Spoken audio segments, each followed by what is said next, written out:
Assalamualaikum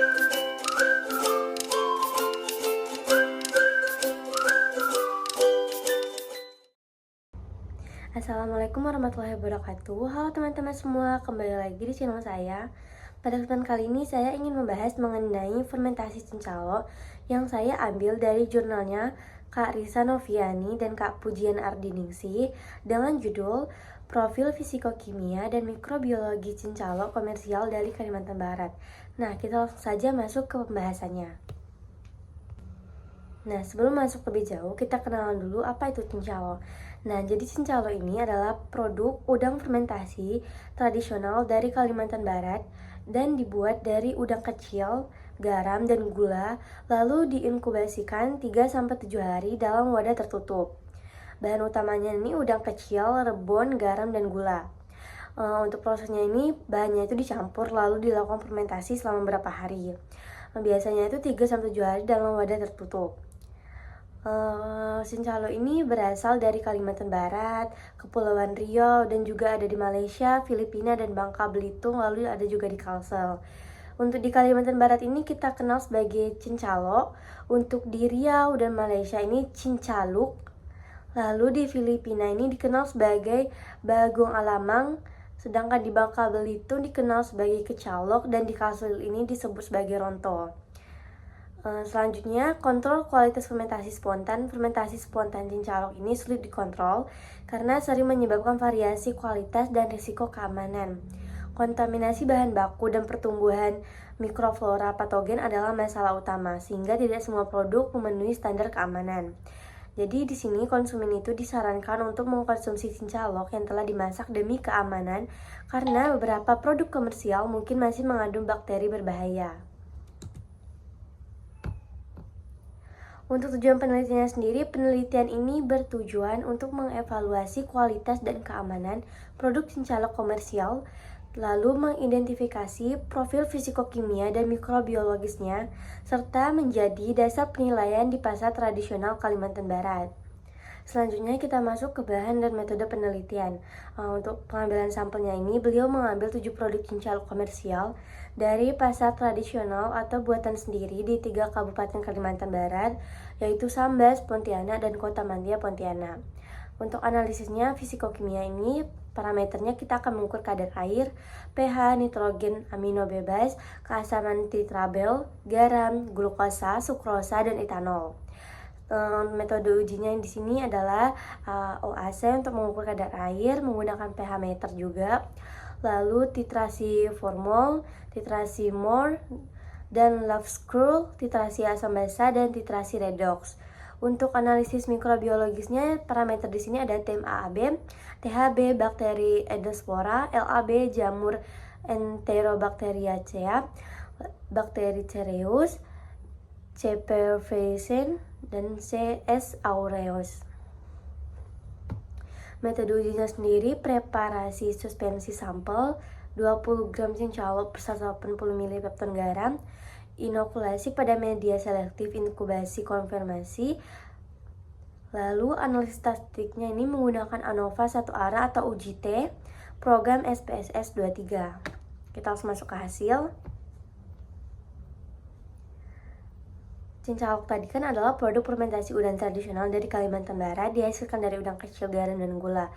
Nah, analisis ini mengevaluasi kualitas dan keamanannya berdasarkan sifat fisikokimianya. Di sini ada tabel, kalian bisa lihat di layar. Implikasi kualitas produknya di sini, kadar airnya itu tinggi karena bernilai 67,59%. Ini dapat meningkatkan risiko kerusakan dan mengurangi umur simpan produk.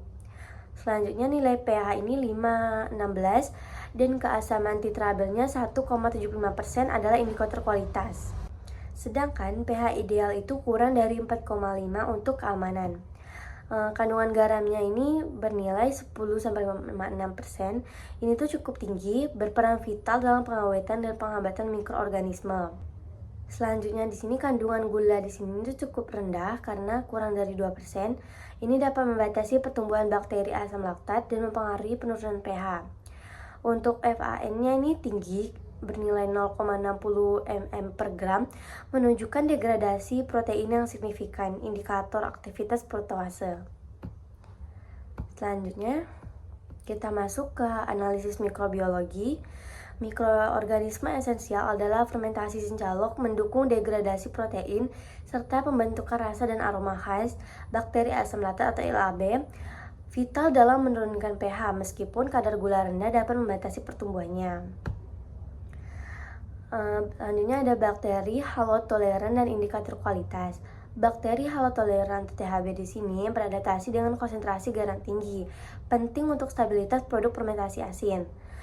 TMAB, THB, dan jamur adalah indikator kualitas umum, mencerminkan sanitasi dan kondisi pemrosesan, bukan keamanan langsung. Selanjutnya ada deteksi bakteri patogen. Enterobacteriae terdeteksi di beberapa sampel, berpotensi risiko infeksi oportunistik dan produksi endotoxin. Jadi dia menyarankan konsumsi cincalo ini setelah dimasak. Untuk bakteri serius tidak terdeteksi, untuk Perfringens tidak terdeteksi juga, dan aureus juga tidak terdeteksi.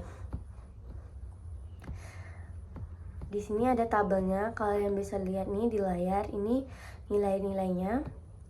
Total bakteri aerobik vasoficta atau TBAM tadi nilainya ini 4,66, bakteri endosporanya 1,20, bakteri halotolerannya 461, bakteri halotoleran totalnya 454, bakteri asam latatnya 1,19, untuk jamurnya 5,18, Enterobacteriaceae ini 1,76, sedangkan Cereus, Perfringens, dan aureus ini tidak terdeteksi.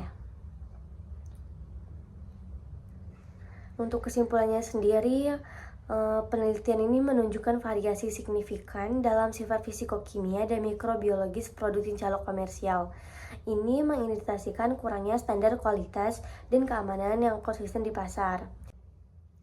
Ancaman bakteri patogen. Jadi beberapa produk cincalok ini, 3 dari 7 sampel ini terdeteksi mengandung bakteri patogen. Enterobacteriaceae ini berpotensi menimbulkan resiko infeksi bagi konsumen, terutama dengan sistem imun rendah. Nah, jadi kita ini harus memprioritaskan memasak cincalok untuk meminimalisirkan resiko kesehatan dari potensi bakteri patogen tadi. Jadi sangat disarankan agar cincalok itu dimasak dengan benar sebelum dikonsumsi. Jadi kita harus menghindari konsumsi cincalok mentah. Peningkatan kualitas dan keamanan produk cincalok komersial ini juga sangat penting. Hal ini dapat dicapai melalui standarisasi resep bahan baku dan proses pengolahan. Jadi dari bahan baku, proses pengolahan, jadi kita ini emang harus benar-benar menghindari meminimalisir patogen-patogen agar tidak berbahaya untuk kesehatan kita. Jadi cukup sekian dulu penjelasan saya kali ini. Bila ada kata saya yang salah dan kurang berkenan di hati, mohon dimaafkan. Sampai jumpa di penjelasan saya selanjutnya. Wassalamualaikum warahmatullahi wabarakatuh. Dadah.